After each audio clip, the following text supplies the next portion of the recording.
Welcome to the stupid genius and again we are in the drug disease and mnemonic series. और आज हम बात करेंगे excretion के बारे में। So we have already talked about the absorption, distribution and metabolism. Now it's time for excretion. तो excretion क्या है? It basically the process by which the waste material और the metabolites are excreted out from the body, है ना। मतलब हम body से जो वेस्ट मटेरियल है उसको हम बाहर निकालने की प्रोसेस है। And this is a part of pharmacokinetics.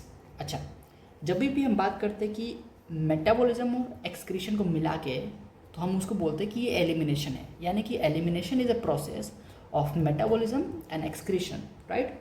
यानी कि अगर हमें कोई भी कंपाउंड अपनी बॉडी से निकालना है तो हम कहते हैं हमें इसको एलिमिनेट करना है। तो इस एलिमिनेशन के प्रोसेस में हम मेटाबॉलिज्म करेंगे और उसको एक्सक्रीशन करेंगे। यानी कि उसमें कुछ मेटाबॉलिज्म मतलब क्या, कुछ ऐड कर दिया है ना, या फिर कोई फंक्शनल ग्रुप ऐड कर दिया, कोई उसको तोड़ मरोड़ दिया, basically to make them soluble। And after making the drug soluble, excretion के थ्रू हम उसको बॉडी से बाहर निकाल देंगे। तो it basically to remove the waste material out from the system, that is called excretion. और वो किस किस जगह से हो सकता है? तो ऑर्गन क्या है हमारे पास? Organ of excretion. तो मेन ऑर्गन है हमारे पास kidney. So basically most of the drugs are removed from the kidney in the urine, ठीक है, मोस्ट ऑफ द ड्रग। ना कुछ ड्रग ऐसे भी होते हैं जो लंग से बाहर निकलते हैं। For example alcohol. आपने देखा भी होगा कि when these drivers who drink alcohol and drive the vehicle, जैसे कि कोई मोटरसाइकिल चला रहा है व्हीकल पे, राइट, मोटरसाइकिल चला रहा है दारू पी के, तो पुलिस उसको पकड़ के उसके मुंह में मशीन लगा के चेक करती है कि इसने दारू पी है कि नहीं पी है। So this is one of the method जिसको हम चेक करते हैं, राइट। तो इसका मतलब क्या है? जो हमारा अल्कोहल है वो एक वोलेटाइल लिक्विड है और ये ईजिली हमारे ब्रीदिंग से बाहर निकलता है, right. So alcohol is excreted out from the lungs. Again some anaesthetic drug, जब हम पेशेंट को एनेस्थेशिया देते हैं तो मोस्ट ऑफ द टाइम, या फिर हो सकता है कि कुछ टाइम हम क्या करते हैं कि एनेस्थेटिक गैसेस भेजते हैं हम बॉडी में। जैसे कि पेशेंट को हमने मास्क लगा दिया और उसकी बॉडी में हम क्या कर रहे हैं, एनेस्थेटिक गैस डिलीवर कर रहे हैं। तो उसकी वजह से पेशेंट क्या हो जाता है, जनरल एनेस्थेशिया में वो मतलब बेहोश हो जाता है करके। सो उसका एक एग्जांपल है हैलोथेन, and it is most commonly given in the patient of asthma. हैलोथेन जो एक ड्रग है, कौन सा ड्रग? गैशियस फॉर्म वाला एनेस्थेटिक एजेंट है जो कि हम पेशेंट में देते हैं। कौन से पेशेंट में? अस्थमा वाले पेशेंट में देते हैं। Now some drugs like lithium also excreted from the sweat, right. So ये एक एग्जाम्पल है, इंपॉर्टेंट एग्जाम्पल है। जब हम आपको CNS वाले चैप्टर पढ़ाएंगे ना, उसमें हम आपको बताएंगे कि जो लिथियम है basically used for the depression and bipolar disorder. तो हम पेशेंट को ये प्रिस्क्राइब करते हैं लिथियम, बेसिकली बहुत इंपॉर्टेंट ड्रग है। तो प्रॉब्लम क्या है कि लिथियम के साथ ये इसकी जो मार्जिन होती है ना, थेरेपेटिक रेंज, मतलब जो इसकी टॉक्सिसिटी की रेंज होती है और नॉर्मल कॉन्सेंट्रेशन की रेंज होती है, बहुत छोटी सी होती है। यानी कि हमें इसका कॉन्सेंट्रेशन बहुत ही प्रिसाइजली मेंटेन करना पड़ता है। तो इसकी कॉन्सेंट्रेशन में थोड़ा सा भी ऊपर नीचे हो गया ना तो क्या होता है, या तो टॉक्सिसिटी हो जाती है या फिर थेरेपेटिक फेलियर हो जाता है।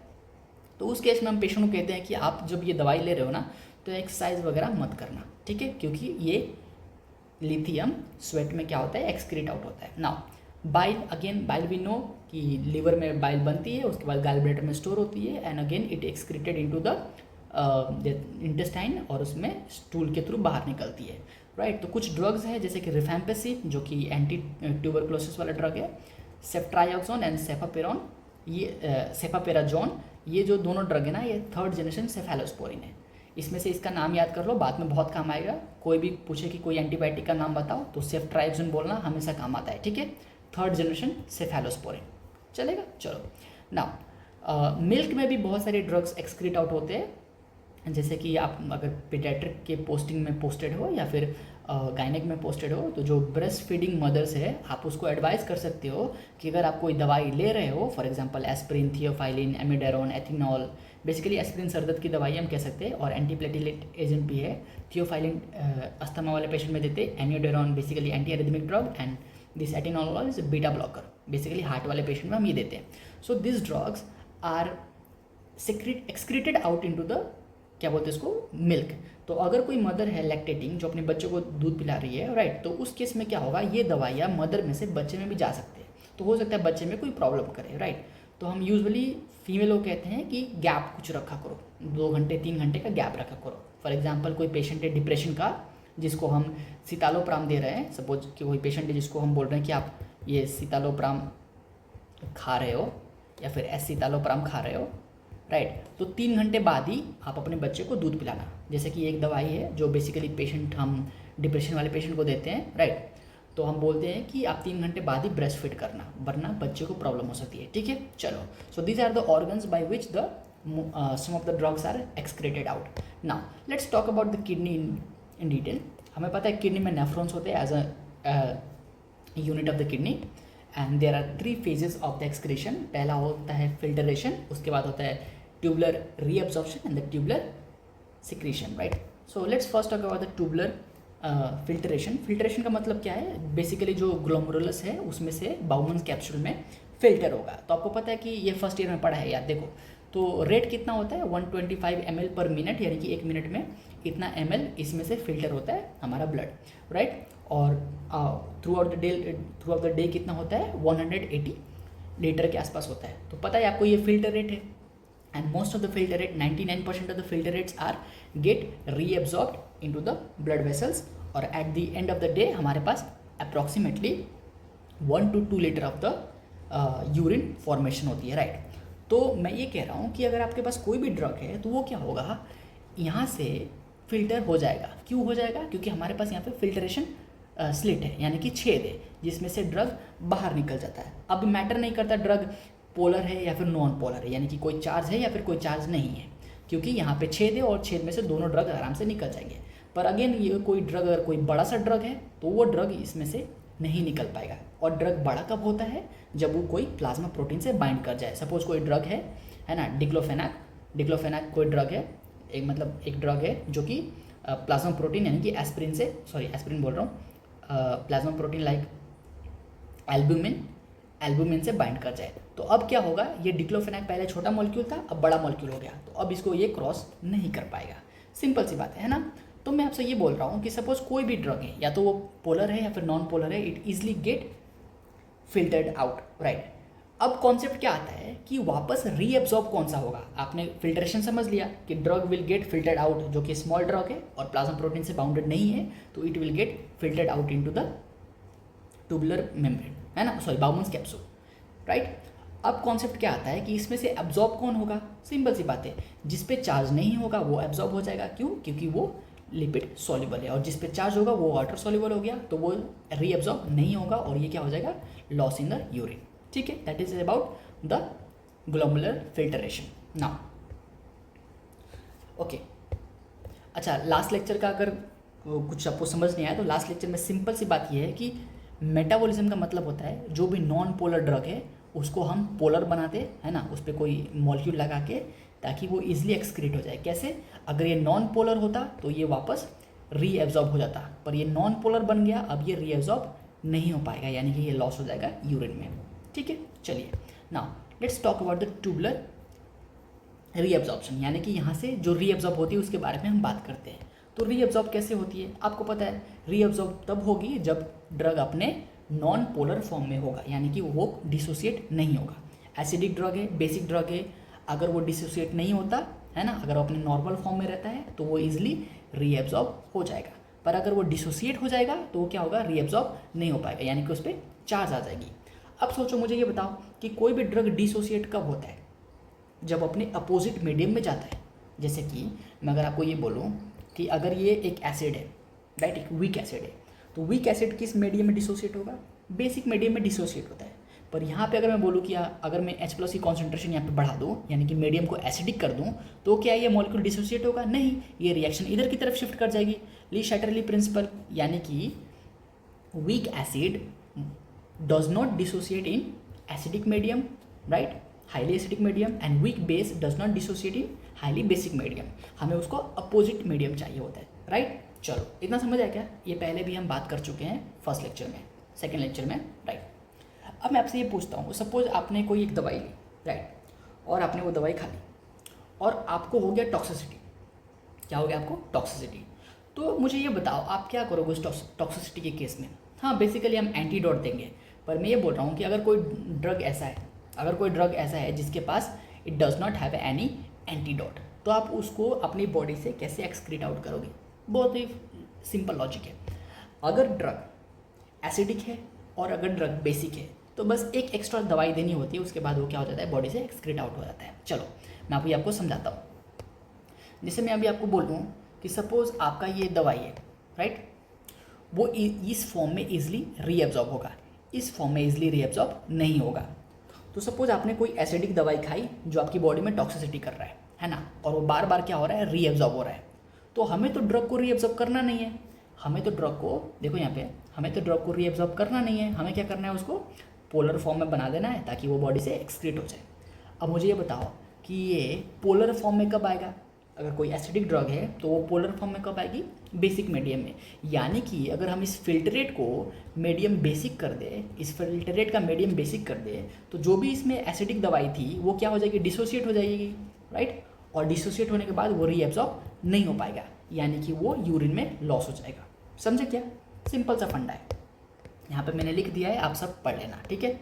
तो सोल्यूशन क्या है, we don't want reabsorption of the drug in case of the toxicity. हमें टॉक्सिसिटी के केस में ड्रग की रीअब्जॉर्प्शन नहीं चाहिए, हम चाहते हैं कि ड्रग लॉस हो जाए यूरिन में। तो उसका सोल्यूशन क्या है, make the drug ionize such that it can not get reabsorbed. आप उस ड्रग को क्या करो, आयोनाइज कर दो ताकि वो रीअब्जॉर्ब ना हो पाए, ठीक है। और ये हम कब करते हैं, जब हमारे पास कोई एंटीडोट नहीं होता। सिंपल ही बात है ना, अगर एंटीडोट होगा तो ये क्यों हम फालतू की बात करेंगे, सीधा एंटीडोट दे देंगे ना। जैसे कि सांप ने काटा, तो सांप ने काटा तो आप सोचोगे कि सारा वेनम मैं बॉडी से निकालूँ, पेशेंट मर जाएगा, इससे अच्छा एंटीडोट दे दो। पर कुछ कुछ दवाइयों के एंटीडोट्स नहीं होते, तो हम क्या करते हैं, बेसिकली ये फंडा अपनाएंगे। तो देखो यहाँ पे, how to make drug ionise. हम किसी भी ड्रग को आयोनाइज कैसे करेंगे, उसका अपोजिट मीडियम देके, यानी कि अगर एसिडिक ड्रग है तो मीडियम को बेसिक कर दो, और अगर बेसिक ड्रग है तो मीडियम को एसिडिक कर दो। सिंपल से है यार, मैं आपको अभी समझा रहा था ना। देखो यहाँ पे, जिसको समझ नहीं आया मेरे को ध्यान से देखो, मैं क्या बोल रहा हूँ कि सपोज आपके पास ये कोई एसिड है और ये एसिड डिसोसिएट हो रहा है H+N+A- आयन में, ठीक है। अब मैं आपसे ये बोल रहा हूँ कि ये रिएक्शन इधर कब शिफ्ट करेगा, बेसिक मीडियम में। क्यों, बेसिक मीडियम में यहाँ पे क्या हो गया, H+ की कॉन्सेंट्रेशन डिक्रीज होगी, राइट। बेसिक मीडियम में क्या होता है, H+ की कॉन्सेंट्रेशन डिक्रीज हो जाती है, यानी कि ये रिएक्शन इधर की तरफ शिफ्ट कर जाएगा। पर वहीं अगर एसिडिक मीडियम होता, यानी कि H+ की कॉन्सेंट्रेशन अगर ज़्यादा होती, तो क्या होता है, ये रिएक्शन इधर की तरफ शिफ्ट कर जाएगा। तो लॉजिक हमारा क्या कहता है कि जो एसिडिक ड्रग है वो बेसिक मीडियम में इधर की तरफ जाएगा और एसिडिक मीडियम में इधर की तरफ जाएगा। समझे क्या, चलो अभी से अच्छा क्या ही समझाऊँ भाई, ये तो 11th क्लास की केमिस्ट्री है ना, याद नहीं आ रहा क्या। चलो, so how we are going to make the drug ionised. Suppose कोई एसिडिक ड्रग है तो आप क्या करोगे, मेक द मीडियम बेसिक। और बेसिक कैसे करोगे, by the help of alkalinisation. और उसमें हमें कौन सी दवाई देनी है, सोडियम बाइकार्बोनेट देना है। तो sodium bicarbonate is a salt जो कि टूटने के बाद मीडियम को बेसिक कर देगा। तो एसिडिक ड्रग उस बेसिक मीडियम में क्या हो जाएगी, डिसोसिएट हो जाएगी, राइट। और डिसोसिएट होने के बाद क्या होगा, वो सारा यूरिन के थ्रू निकल जाएगा। समझे, चलो अगर सपोज कोई बेसिक ड्रग है तो बेसिक ड्रग जैसे कि एम्फेटामिन, क्या होगा, आप मीडियम को क्या करो, एसिडिक कर दो, मेक मीडियम एसिडिक। तो उस केस में क्या होगा, हमें एसिडिफिकेशन करना होगा यूरिन का, यानी कि अमोनियम क्लोराइड दो। और अमोनियम क्लोराइड आपको पता है ये टूटने के बाद हमारा HCl और अमोनियम हाइड्रोक्साइड बनाता है, राइट। तो ये क्या बनाएगी, बेसिकली एसिडिक मीडियम बनाएगा। तो एसिडिक मीडियम बनाने के बाद क्या होगा, ये ड्रग इस मीडियम में डिसोसिएट हो जाएगी और यूरिन से बाहर निकल जाएगी। सिंपल फंडा है, ठीक है। चलो, तो ये आप एक बार ध्यान से अच्छे से पढ़ लेना, आपको बिल्कुल समझ आ जाएगा। मैंने एकदम अच्छे से लिख दिया है कि कैसे क्या करना है, सिंपल सा लॉजिक लगाना है। एसिडिक ड्रग है, अगर उसकी टॉक्सिसिटी हो गई, राइट, अगर उसको मीडियम से मतलब यूरिन के थ्रू निकालना है तो यूरिन को बेसिक कर दो। एसिडिक ड्रग के लिए यूरिन को बेसिक कर दो। बेसिक कैसे करोगे, सोडियम बाइकार्बोनेट से। अगर बेसिक ड्रग है तो मीडियम को एसिडिक कर दो। एसिडिक कैसे करोगे, by the help of ammonium chloride से। और मैंने आपको फर्स्ट सेकंड लेक्चर में ये भी सिखाया था कि एसिडिक ड्रग के एग्जाम्पल कौन से एंड बेसिक ड्रग के एग्जाम्पल कौन से हैं, ठीक है। तो उस केस में आप कर सकते हो ना। अब आपके पास वाइवा क्वेश्चन आया कि व्हाट इज ट्यूबुलर सिक्रेशन, इसका मतलब क्या है। जस्ट सोचो कि अगर सपोज ये दो ड्रग्स हैं, मतलब ये एक टाइप का ड्रग है जो कि फिल्टर नहीं हो पा रहा, किसी भी रीजन से मतलब नहीं है। सपोज ये फिल्टर नहीं हो पा रहा, पर आपकी बॉडी चाहती है इसको मुझे निकालना है यूरिन के थ्रू, तो क्या होगा, ये जो पेरी कैपिलरी और पेरी ट्यूबुलर कैपिलरीज जो है ना, इसमें होते हैं प्रोटॉन पंप्स। प्रोटॉन पंप बोल रहा हूँ, सॉरी, ट्रांसपोर्टर प्रोटीन्स। इसमें क्या होते हैं, ट्रांसपोर्टर प्रोटीन। सपोज यहाँ पे हमारे पास एक ट्रांसपोर्टर प्रोटीन है, तो ये ट्रांसपोर्टर प्रोटीन क्या कर रहा है basically, this transporter protein is transporting this molecule from the arteries into the lumen of the nephrons. ठीक है, क्यों ऐसा क्यों किया, क्योंकि जो ये ड्रग थी वो फिल्टर नहीं हो पा रही थी। अगर ये ड्रग फिल्टर नहीं होगी तो हमारी बॉडी से ये निकल नहीं पाएगी। तो यहाँ पे क्या होता है कि जो आपका ट्यूब्यूल्स है ना, उसमें हम ड्रग को सिक्रेट कर देते हैं, यानी कि पेरी ट्यूबुलर जो कैपिलरीज है उसमें से क्या होगा, हम ड्रग को उठाएंगे और लूमेन ऑफ द नेफ्रॉन्स में डाल देंगे। तो इसको बोलते हैं ट्यूबुलर सिक्रेशन, राइट। अब देखो यहाँ पे क्या लिखा है कि some drugs which are not filtered in Bowman's capsule those are actively secreted into the tubules. अब इसका एग्जांपल क्या है, बेसिकली पेनिसिलिन, याद रखो बहुत पूछते हैं आपसे, ठीक है। तो पेनिसिलिन एग्जांपल है किसका, ट्यूबुलर सिक्रेशन का, यानी कि ये ड्रग यहाँ से आया और यहाँ पे सिक्रेट हो गया। अब सुनो, प्रॉब्लम कहाँ पे आती है कि जो पेनिसिलिन है ना हमारे लिए बहुत ही ज़्यादा इंपॉर्टेंट ड्रग है, क्योंकि हम उससे, आपको पता है कि सेकेंड वर्ल्ड वॉर के बाद मतलब पेनिसिलिन यूज़ में आया है ना, और उसको हम एज अ एंटीबायोटिक यूज़ करने लगे। बट पेनिसिलिन के साथ प्रॉब्लम क्या थी एक, कि पेनिसिलिन बहुत ही छोटे टाइम के लिए एक्ट करता था, और हमें बैक्टीरिया मारने के लिए क्या चाहिए, पेनिसिलिन लॉन्गर ड्यूरेशन के लिए चाहिए। छोटे टाइम के लिए क्यों एक्ट करता था, क्योंकि जो भी पेनिसिलिन हमारी बॉडी में थी वो ट्यूब्यूल्स में क्या हो जाती थी, एक्टिवली सिक्रेट हो जाती थी, यानी कि आपने दवाई खाई और वो 1 घंटे में ही बॉडी से साफ़ हो गई। तो उस दवाई का क्या काम है ना, समझ रहे हो मैं क्या बोल रहा हूँ, कि आपने दवाई खाई और आपकी बॉडी से पेनिसिलिन विद इन आवर क्या हो गया, निकल गया।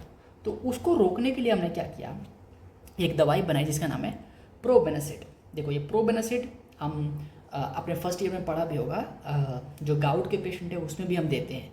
तो it also use for the uric acid excretion. तो वो छोड़ो, आप फर्स्ट ईयर में देखना, उसका बायोकेमिस्ट्री में चैप्टर है उसमें आएगा ये, या फिर हम जब गाउट पढ़ाएंगे ना उसमें भी देखेंगे प्रोबेनासिड क्या काम करता है। अभी देखो पेनिसिलिन में प्रोबेनासिड कैसे काम करता है, प्रोबेनासिड क्या करता है, यहाँ पे आएगा है ना, और इस ट्रांसपोर्टर प्रोटीन में कंपटीशन करने लगता है। यानी कि पहले क्या हो रहा था, पहले जो ये ड्रग थी वो सिक्रेट हो रही थी लूमेन में। अब जो हमारा एक नया मॉलिक्यूल आया, कौन सा, ये सपोज ये प्रोबेनासिड था है ना, यहाँ पे लूमेन में, ये लूमेन में प्रोबेनासिड थी। अब ये प्रोबेनासिड इससे कम्पीट करेगा और खुद जाके एक्सक्रीट होगा ट्यूब्यूल्स में। यानी कि हमने क्या किया, हमने प्रोबेनासिड पेनिसिलिन के साथ दे दिया। अब क्या होगा, पेनिसिलिन सिक्रेट होना था पहले, अब पेनिसिलिन सिक्रेट नहीं होगा, राइट। अब क्या होगा, प्रोबेनासिड किधर होगा, सिक्रेट होगा ट्यूब्यूल्स में। यानी कि क्या होगा, हम प्रोबेनासिड खाएंगे तो प्रोबेनासिड इसको कम्पीट करेगा और it will prevent the secretion of the penicillin from the capillaries into the tubules, समझे। So that's why it will increase the duration of actions of the penicillin. आप समझेंगे। अब देखो inhibitions of the tubular secretion, यानी कि tubular secretion को inhibit करने वाले कौन कौन से ड्रग हैं, जैसे कि प्रोबेनासिड, अभी बताया मैंने आपको, it inhibits the excretion of the penicillin, मतलब ये सिक्रेशन को रोक देगा, किधर से, from the capillaries into the lumen of the nephron. Therefore makes the penicillin long acting बना दिया ना। पहले पेनिसिलिन में प्रॉब्लम क्या थी, it was the short acting drug. तो हमने क्या सोचा, ये शॉर्ट एक्टिंग जो है अब इसको हम बड़ा एक्टिंग कर देते हैं, मतलब लॉन्ग एक्टिंग कर देते हैं। तो हमने उसके साथ प्रोबेनासिड ऐड कर दिया। तो जो प्रॉब्लम थी कि पेनिसिलिन को उठा के लूमेन में डाल रहा था वो ट्रांसपोर्टर, अब वो पेनिसिलिन को नहीं उठाएगा, अब प्रोबेनासिड को उठाएगा, यानी कि इसको उठा के डालेगा, ठीक है। वैसे ही सिमिलर मैकेनिज्म एक और है, एनसिड्स, मतलब ये non steroidal anti inflammatory drugs है। बेसिकली ये इन्फ्लेमेशन में हम खाते हैं, तो जो पैरासीटामोल वगैरह आप पढ़ते हो ना, वो इसके अंदर ही आता है, जैसे डिक्लोफेनाक, पैरासीटामोल, ये सब इसके अंदर ही आता है। जो भी दर्द की दवाई है बेसिकली वो इसके अंदर ही आती है। तो मैं क्या बोल रहा हूँ,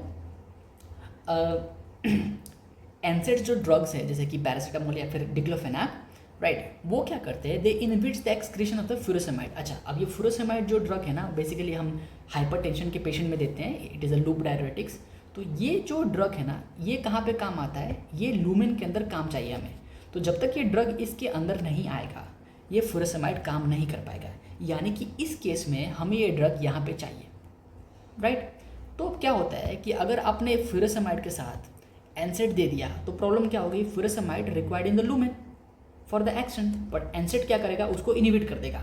इसकी वजह से थेरापेटिक लॉस हो जाएगी। यानी कि आपका हाइपरटेंशन का जो पेशेंट है वो प्रॉब्लम में ही रहेगा, उसकी हाइपरटेंशन ठीक नहीं होगी। तो जब भी आप फुरोसेमाइड दो, बेसिकली लैसिक के ब्रांड का नाम है लैसिक, शायद एक बार मुझे भी देखना पड़ेगा, भूल रहा हूँ मैं भी।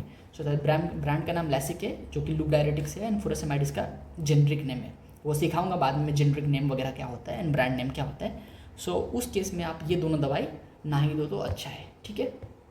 चलो, सो ये कुछ है जो मैंने पहले बताया था यहाँ पे, जो ये बताया है ना मैंने, ये वाली बातें, ये वो सेम बातें इसमें डायग्राम में है, ठीक है। 2-3 और मैं इसमें पिक्चर्स ऐड कर दूंगा, आप उसको देख लेना। जो भी ये बातें मैं बता रहा हूँ ना, इसके और एग्जांपल्स होते हैं तो मैं पिक्चर्स ऐड कर दूंगा यहाँ पे, ठीक है, तो आप देख लेना। अच्छा, हम पढ़ रहे थे फार्माकोकाइनेटिक्स, जिसमें हम पढ़ रहे थे एब्जॉर्प्शन, हमने पढ़ लिया कैसे ड्रग एब्जॉर्ब होता है, ड्रग की डिस्ट्रीब्यूशन बॉडी में कैसे होती है, बहुत बड़ा लेक्चर 1 घंटे का है ना। मेटाबॉलिज्म कैसे होता है, अगेन 40 मिनट का लेक्चर ना, 20 मिनट का लेक्चर। एक्सक्रीशन कैसे होता है बॉडी में ना। अब यहाँ पे क्या होता है ना, प्रैक्टिकल नॉलेज आपको बहुत चाहिए कि क्लियरेंस क्या है बॉडी में, ड्रग डोज कैलकुलेशन क्या है, तो वो क्या है, प्रैक्टिकल टर्म्स है ना, प्रैक्टिकल नॉलेज है।